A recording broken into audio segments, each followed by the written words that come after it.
New tonight, millions of dollars for hurricane recovery said to have been wasted.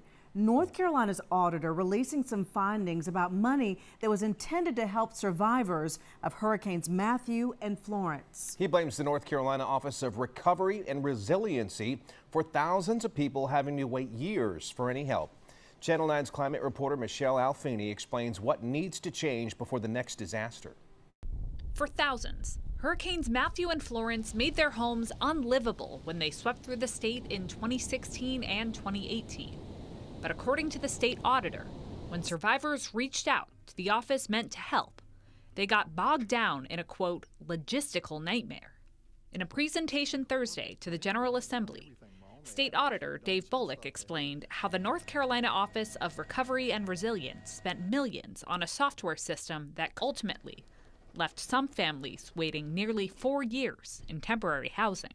I don't mean to be flippant about this, but for $25.4 million, that program ought to do somersaults, and it ought to be the star of a Cirque du Soleil program.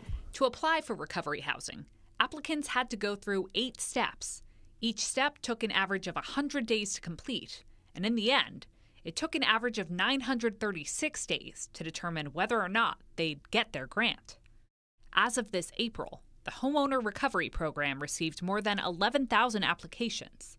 Just over 3,500 have been completed. The auditor says it comes down to bad data, poor budgeting, and insufficient oversight for a program set up as a reaction to disasters.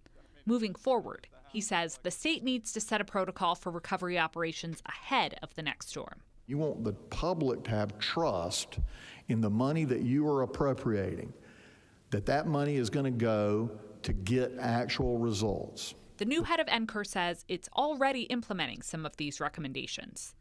The temporary office was only supposed to be in place until fall 2026. It has until then to finish its promised work. Michelle Alfini, Channel 9 Eyewitness News.